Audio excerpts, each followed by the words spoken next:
And so begin the Pyrrhic Wars. Hello everybody, Realm Builder Guy here, and welcome back to the channel and Imperator Rome with Epirus and Pyrrhus. So we launch our first little campaign and foray here into what will be a very war-driven, not tall campaign. You know, at some point, one of the most fun things I've ever done with Imperator Rome, I actually didn't even record, it was with the Bosporan Kingdom, where I did a tall play, or at least tried to, and didn't really expand the realm much, but tried to build up quite the treasury. That's a fun little challenge, but that's not what this one's about. This is about map painting and building an empire. So, as always, we've got a few things that always pop up here. Lack of commander, research ratio, disloyal character, civil war brewing, too many relations, and of course that we are currently at war. So, speaking of war, we are moving our troops in here. And we will unpause the game as our troops move across. And we can see our Navy has now moved in here as well. It's a relatively small force of 2,000. Cannot merge these troops. Oh, that's right. Because it's an army. It's a levy and a non-levy unit, so they can't do that. But instead what we're going to do is we're going to march across here and go straight into it in this fight. Imminent battle. Our side might win. And thus the battle commences here on the island, and it's looking very, very good for us. Very good indeed. Pretty decisive victory. Our cavalry hasn't even lost any, but a Battle of Corica has been successful, and now the siege can take place. Pella under siege. Hordes of Gallic barbarians are besieging Pella. Should it fall, the path east and south would be free. So this is Antigonid, and not really of interest to us. We can see here in this one, we do have a war score popping up here. What do we have here? Ask for military access. Major Para is requesting military access from us. Sure, that's okay. Oh, Delphi besieged. Delphi is threatened, or Delphi. Sacrilege. Not too worried about that. We're no longer importing grain from Syracuse. Why? Because Syracuse is no more. Carthage has taken over all of Sicily. Now that's of course going to make one of my little campaign goals of conquering Sicily very, very hard. If not impossible. However, political relations over diplomatic limit. That's weird that we still have that. Diplomacy. No, we only have one, so that'll go away. But I do need to import more grain, and we're going to import grain from... Do we go from Carthage? Do we go to Syracuse again? Bring it in from there? Yeah. We'll bring in some Carthaginian grain, because we're not going to go after Carthage just yet. That is not just one bridge too many, that is 1,000 bridges too many. Mesembria imperiled. The Thracian colonies are imperiled. The barbarian forces pass our lines and besieges Mesembria. Dark times, dark times. We're no longer importing iron. Okay, so I'm going to import iron. So we already have iron. So heavy infantry discipline goes up by 10%. Let me actually, before we do that, let me look at our army, our military real quick. We have heavy infantry, so that does give us a benefit. We've got livestock, we've got grain. Where's the issue here? We need to... Do we need to bring in more food? We have the capacity there. Let's take a look here what we can do to help out. We have horses. We have wood coming in. Precious metals. For citizens is great. The local citizen happiness goes up by 4%, which is quite nice. Glass, also local citizen happiness goes up, and civilization level if we have a surplus. So this is 4%. This is 4%. So local citizens go up. We can bring in vegetables, so monthly food, add more food. Honey, food goes up as well. We already have honey, but our diplomatic reputation would go up by bringing in more. Livestock we already have. Pop promotion speed's going up. Fish we have. So freeman happiness goes up. I think we need to do some stuff. We've got precious metals already. So that helps citizens. That helps food.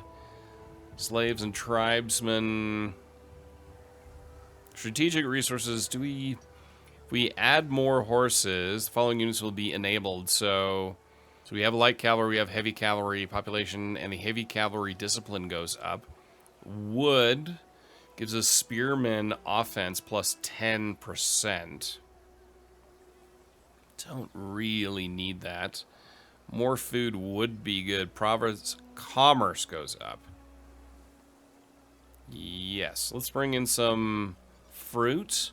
We'll bring it in from Anatolia. And bump that up. So we have an enemy army here, sitting in our province there. And the Tolantians are just kind of hanging. I don't see any enemy ships.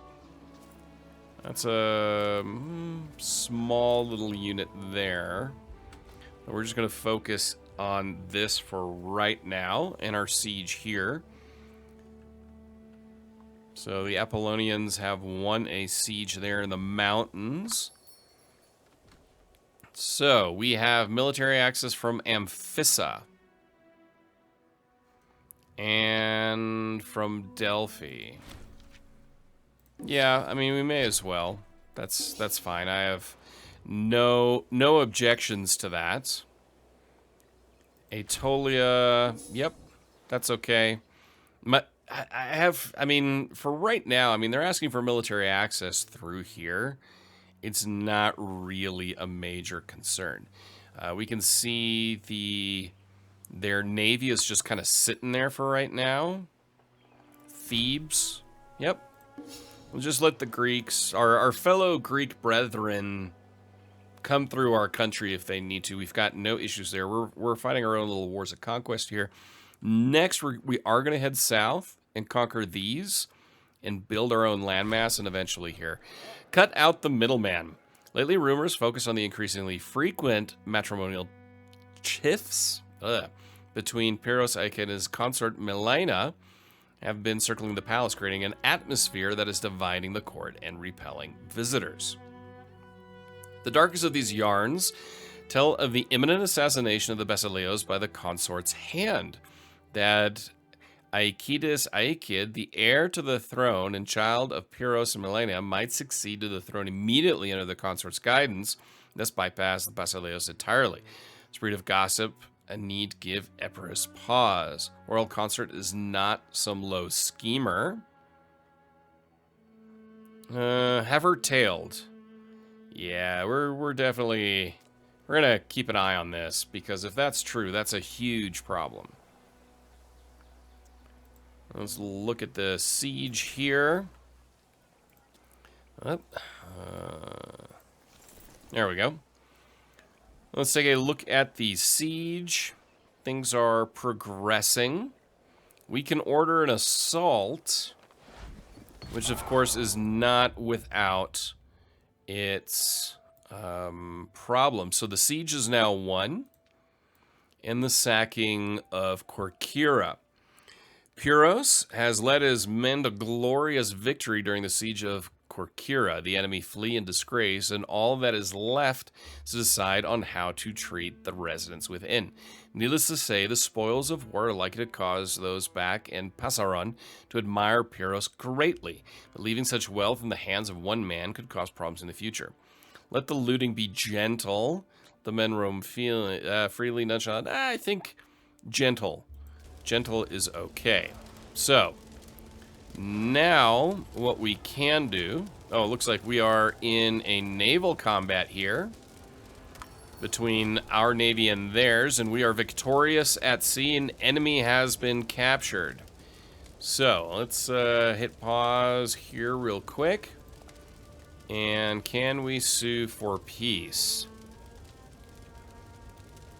Oh man, we could even grab this if we wanted to. So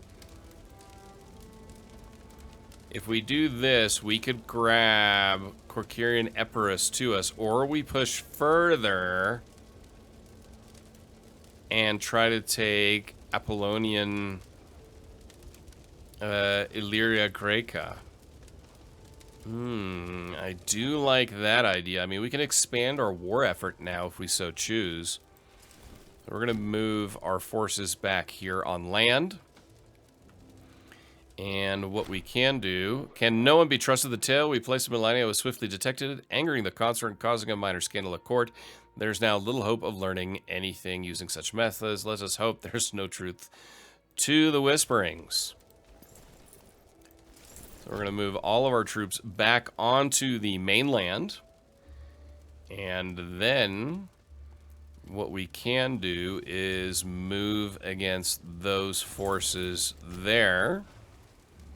And it's very likely that our side will win. I'd like to take them in battle. Do we get there first before they leave? And we do. Plot. Danger recedes. One less thing to worry about. The tension between Pyrrhus and Melania seems to have abated. The vile murmurings of treason have disappeared from the stoa of the palace. Perhaps the matter was simply a poor attempt at humor, or indeed the consort may have come to her senses. Okay, excellent. Now, do we capture them in the field? We do. And Pyrrhus leads his army to glorious victory in that battle, and we will recapture this. And now what we can do is we're going to move up north. We're going to move up north, and once we have captured that, and let's see here. Let's move all of our troops back here and basically re-siege that. We're at 99% war score.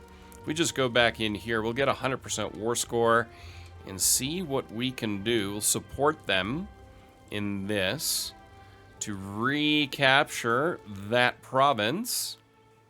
And we have achieved 100% war score. So now we're going to sue for peace. So, unfortunately, we can't get this to us because, well, it just won't work. But what we will do, you know what, we'll give it to our allies. And with that, the war is done. The Hellenistic city-state of Corcyra is now part of our lands, and we will move all of our troops back into country. And while, oh, we can't do that because we're doing this here. After protracted conquest, we have finally routed the Corcyrian armies and laid waste to their lands. During the sacking of their capital, many important prisoners were taken. Our enemies banish those of class and put the rest to the sword, imprison their leaders, let the rest disappear, pass judgment on the important families, or we banish them. Our enemies deserve no quarter. Yes, no quarter given is the way we shall go. Now let's move our troops back home. So we'll get rid of that. We have prisoners abroad. Deimachos Zenodides is captured. Oh, Megaklos, this is one that we have, our own nation. I can't seem to find him right now. There we go. Imprison him, bribe him. I can imprison him? Okay, that was weird. Release prisoner. Anyway, exiled armies will be back. Unused trade routes, so it's time for another trade route here. We don't have iron. So we have no place to bring in iron is the problem right now. That's unfortunate. Okay. I think food-wise right now we're doing okay. Could bring in more precious metals. And national citizen happiness will go in. We'll bring that in from Gallic power. So that'll help. And an omen. The deity of war, of course. That is the only way for us. Now we can unpause and move our troops back home. With that, we will disband our levies. And now hit pause and look at the situation. So Epirus has grown. You can see the Antigonids have taken over a lot of traditional Macedonian land. Thrace is sitting here. Armenia keeps growing. The Bosporan Kingdom. Speaking of which, they're at war up here. Scythians, this is also Scythia is also a great campaign. If you're looking for fun ones, Thrace, of course. Other than that, I'm not really seeing anything of extreme note. Carthage, that's just one to keep an eye on. So now we do have enough political influence we can start to look elsewhere. You can see here we no longer have that negative effect from too many diplomatic relations. Right now we just have them. But we can move down south here and take these provinces and expand Epirus southward, which is probably a good one. Sparta, in the meantime, has grown. Sparta, one of our goals is, of course, to take the Peloponnese. That is something that Pyrrhus could not do, and it's actually where he died. He died here in Argos at the age of 46. So this continues. Sparta, ironically, could become one of our major adversaries for control of the Peloponnese. Of course, the Antigonids sitting here, we want to take the Macedonian throne eventually, but that's a bit of a problem. Now let's take a look over here at Italy. So Messapia, they are allied with Samium. Samium, pretty strong. They have truces across the board here. And then we've got Croton. They are at war with Rome, so we don't want anything with that. Brutia. They have their feudality, a feudal part of Rome, so we don't want to deal with that. And then we've got Samnium, Lucania. So they have they're a tributary, but that's where we could then start butting up against Rome. And that is something we need to keep in mind. Let's see here, they're at war with Rome. I mean, all of these little states here are either at war with Rome, a tributary of Rome. If we move here into Italy, we are most definitely, see, they're allied. Overlord is Carthage. And we just can't take on Carthage.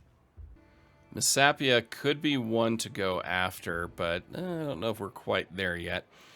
Now, our fleet strength, our naval, our ship tech is pretty good. Our military tech is at 2, which kind of puts us up against a few of these. Not Messapia, but their alliance with Samnium could be problematic for us. We do have a good ally here. Rome. What about Rome here? Alliance.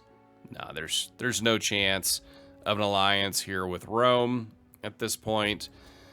Carthage. Also no chance whatsoever. So our goals here of getting into southern Italy, that's going to be very, very difficult. As Rome continues to expand, we will eventually butt heads with them. But a Messapian campaign is definitely something we would want. Tarentum. I mean, this is really the city-state that called Pyrrhus over. So, not necessarily one to go to war with, historically, but yeah, this is really the way we're going to have to go. So, what we're going to do here is I'm going to fabricate a claim on the province of Tarentum. That is our best option right now. Our allies up here, I mean, they've got no military tech. They've got pop 50. I mean, Samnium is very, very strong. High pop. This could be a difficult war to fight, especially now that we don't have Syracuse anymore. So, and knocking Carthage out of Sicily is going to be near impossible right now. But I definitely want to get a toehold in southern Italy before it's too late. But in the meantime, take a look down south here. And I'm not overly worried about Macedon right now. See, they are not at war. The question is, would they come in to a war for these provinces? Let's take a look. Yeah, I mean, Macedon would absolutely come in.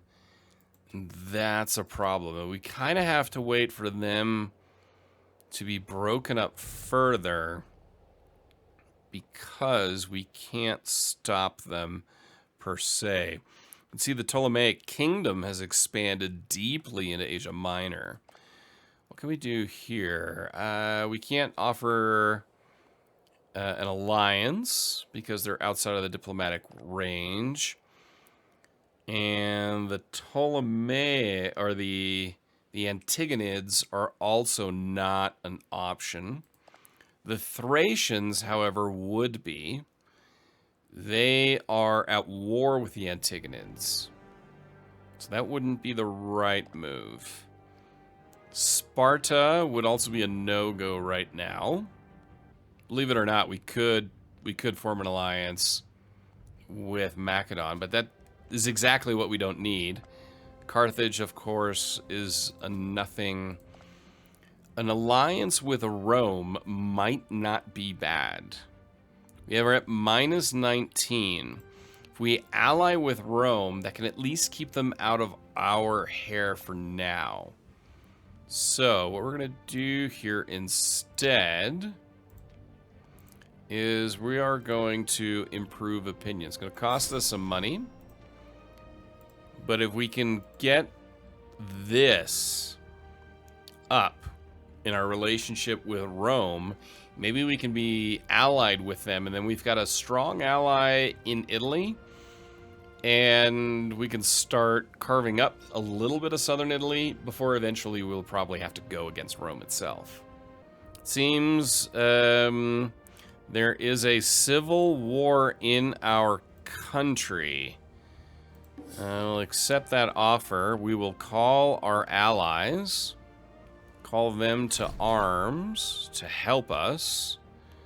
We have unassigned titles, and we're dealing with that. We've got a mission has been completed, so we can do tribal command. So what this does, so we lose some stability. It gives us national manpower plus 10%, cohort loyalty, gain chance minus 10%, loyalty of characters minus 5. So yeah, we can definitely add that to it. It must be so. Our military, though on their way to central control, still divides its loyalties by region and blood bond. These old ties must be superseded by unwavering devotion to the king alone, and the clans taught that division only leads to weakness. Our epistrategos, Alexiocrates, has some ideas for how to move forward. It must be so. So stability has been dropped. We've got 2,000 here. And let's just hit for pause. Go to our military. We're going to raise all of our levies as well. And we are going to take them. And we're going to move south and around. And it's going to be a tight one. Now the battle is likely that we will win under Pyrrhus's leadership. And the battle is commencing here. Pyrrhus has joined the Battle of Cassiope, and we will win this one. Excellent victory. So now it is time to move our forces and destroy them once again and take over these rebellious provinces. Here come our allies in as well. The good thing is the rebels have no fleet. And needless to say, if and when this gets won, then those rebels will be put to the sword. Yeah, we're actually going to do no objective here. We're going to have them just sit out here and... Whoa, where'd you go? I'm going to get back here. So we now have a claim on the province of Tarentum. Excellent. So that's a place to look at in future. But not just yet. Religious advances. Omen, power effect plus 1%. And now we've got an innovation. In fact, I used planning mode to pick the next one, and we want more diplomatic relations. So triumphal coins, that gives us a higher manpower. Or here, aggressive expansion goes down. We're going to go for... We need to go for triumphal coins and defending liberty. So first we need to go Fetialis. So victory. At long last, the brutal struggle with our own nation has come to a close. The remains of the armies, once commanded by Eratosthenes Gilead, lie broken and demoralized, awaiting our judgment. Eratos himself has been cast in irons while we decide how we should punish him and his co-conspirators for the transgression against the people of Epirus. Treason demands punishment, but let the soldiers live. Or kill them all. So if we let them live, we gain 535 in manpower. All characters on the losing side will be spared, but get the following. So popularity goes down, prominence goes down, attraction as heir goes down for the traitor. Pyrrhus gains 30 popularity. We gain 10 stability. Aftermath of Great Civil War for 60 months.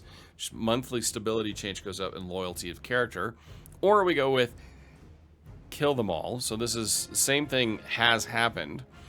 So what that means is gains military purge for 60 months. So 60 months. So the provincial loyalty goes up, but integrated culture happiness goes down. All characters who stayed loyal and remain alive get the following. Pythia Menace gets loyalty.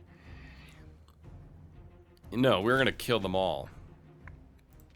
And that is the end of that. We are killing all of the traitors. The sacking of Dordona, let the looting be gentle, for sure. And so we wanted to go to Fetialis. So aggressive expansion gets reduced. And then the next we can go down is triumphal coins and defending liberty. I do recommend, a little tip here, use the planning mode, because it really helps you focus on where you want to go next. I don't want to do that. We're going to go triumphal coins and then defending liberty. It's just, there's so many options in this game in the direction you could go that really helps you in kind of keeping that in mind. All right, so we've improved our relationships with Rome, and we're still at -9, so we need to push that up to a total of +10 before we can talk to them about anything. Samnium, they are at war with Lucania and Elea. So we can keep an eye on Samnium. If they drop in power, then Messapia will be ours. Disagreement at the highest level. Metron, a man of sound reputation, and Cremonides, a nobleman of great virtue, have recently started to spar furiously whilst attending the court. Such behavior is unbecoming of these people of stature, however. We have been called upon to take a side in the latest conflict. So Metron, they currently have 3 expected jobs, and it's the same family. See, his loyalty is very high, he has no corruption, he has some popularity. Metron, his loyalty is lower, he's more popular. So Cremonides, Cremonides for sure. We'll go with Cremonides in this one. See, the Thracians are not looking good right now. Thrace is about to fall to pieces, but we're just keeping an eye on this here. Treble Command, Modern Military. By carefully selecting loyal officers and moving recruitment and training under the purview of our own ministers, we have ensured a tighter grip on the Army structure and loyalty. The old ways must make way. So national manpower up 10%, or a plus 10% to it. Cohort loyalty gain chance minus 10%. Loyalty of characters minus 5. Let's see, Roman Navy. Floating around there. We're going to tell them to destroy pirates. A little pirate hunting never hurt anybody. So there's the 121st Olympiad. Once more, the renowned Olympic Games are due to occur in the settlement of Olympia. The traditions surrounding these games are ancient, reputedly dating back to the days of mighty Heracles himself. And they are an occasion in which all of Greece rejoices. It is our custom to send the proudest, most able young Epirot athletes to compete on our behalf. We believe we have found 2 ideal candidates. Handsome fellow, as cunning, as wily as Odysseus, by the name of Kineas, a towering Adonis of a man who calls himself Europos. Which of these fine athletes should we send to compete? Let's send Europos. Doubt it's going to make a bit of a difference, but we may as well. The true weather of the soul. The situation has continued to deteriorate in Macedon, where the brothers Alexandros and Antipatros seemed irreconcilable. However, their icy ambition has now reported to have thawed, and the stability of the realm ensured once more. Bummer. Macedonian falling apart would always be nice. I don't like the power of the Antigonids right here, but thankfully we've got the Ptolemaic Egyptians right around the corner. We can see how they've really expanded across here.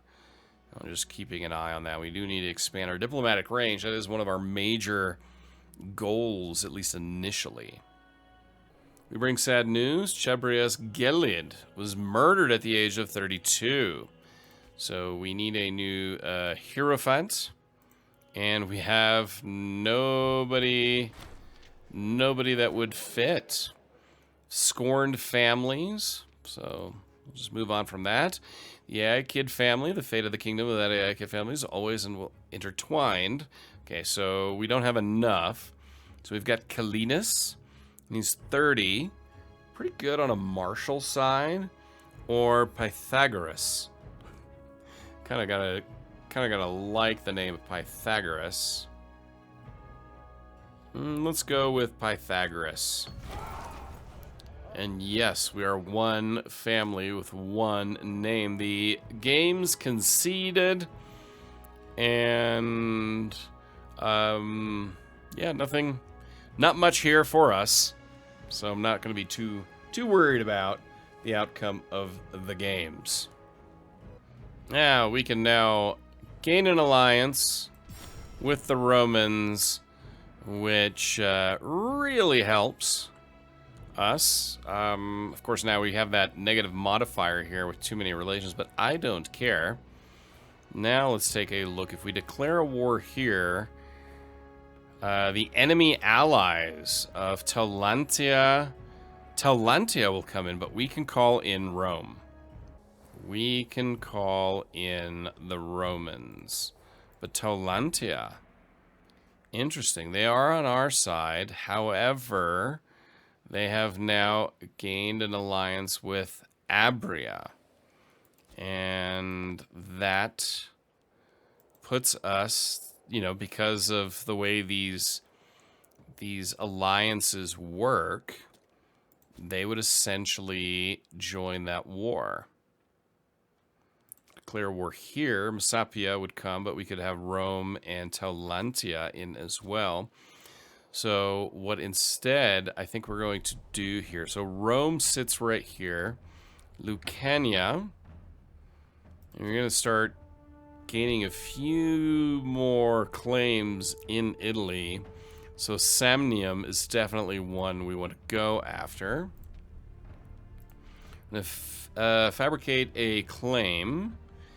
And we could go with Tarentum, Apulia, or Lucania. I do like the idea of that one. I mean, we can go down here to Tarentum itself and just gain all of it. So let's work on that and gain a claim on Tarentum. I don't really want to go to war with our direct neighbor. That kind of bugs me that they're kind of tied up in that.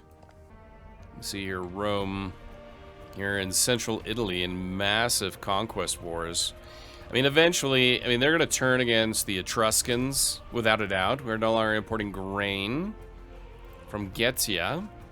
So I do want to import grain. And instead, we will import it from Siculia, from Carthage. Might as well. So if we declare war here, Macedon would join, but so would Rome and Taulantia to take this little province. What about here? Declare war here. Same thing. We can get the Romans to join us here in building up our power base on this coast. But I don't like Macedon, who's right now in a war with Odrysia. Looks like they're going to do quite well there. I don't really want Macedon to come across. Let's see, are they granting military access to Macedon by any chance? They're not. So the Macedonians cannot just march across the Antigonid Empire and enter. They'd either have to go all the way around, gain some opportunities there, or sail around and land that way. But in the meantime, we could win that war quicker.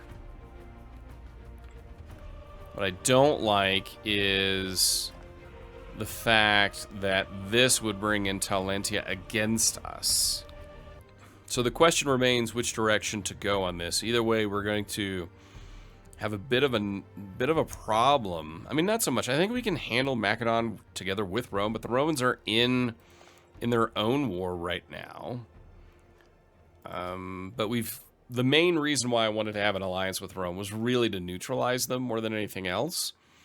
But we will see how this works. So what we could do here is actually go to war with Samnium once we get our claim, and possibly knock Samnium out and then go after Messapia.